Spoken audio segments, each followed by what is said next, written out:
Everyone, my self ઋતુ શુક્લા। આજનો topic છે પારજનનિક પ્રાણીઓ વિશે।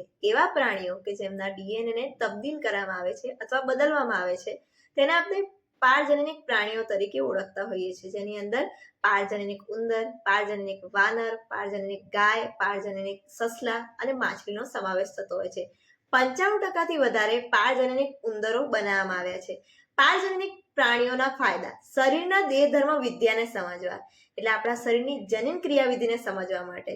એમાં ઉદાહરણ છે ઇન્સ્યુલિનની ક્રિયાવિધિ સમજવા માટે તેનો ઉપયોગ થાય છે। બીજા નંબરમાં આવશે રોગોનો અભ્યાસ કરવા માટે, તો અલ્ઝાઇમર, એમ્ફીસેમા, સંધિવા, સિસ્ટિક ફાઇબ્રોસિસ, ફિનાઇલક્યુટોનુરિયા અને કેન્સર જેવા રોગોનો અભ્યાસ કરવા માટે તેનો ઉપયોગ થાય છે। ત્રીજા નંબરમાં આવશે જૈવિક નિપજો।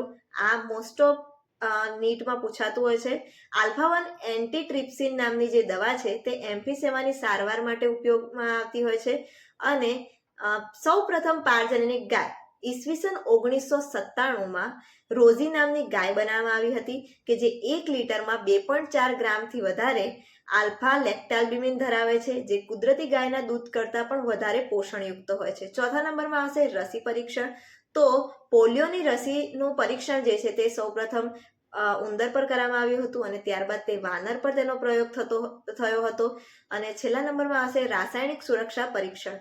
તો દવાઓની વિષારિતાનું પરીક્ષણ પણ આપણે પારજનનિક પ્રાણીઓ પર કરતા હોય છે। મારી ચેનલને લાઇક, શેર અને સબસ્ક્રાઇબ કરવાનું ભૂલતા નહીં। Thank you.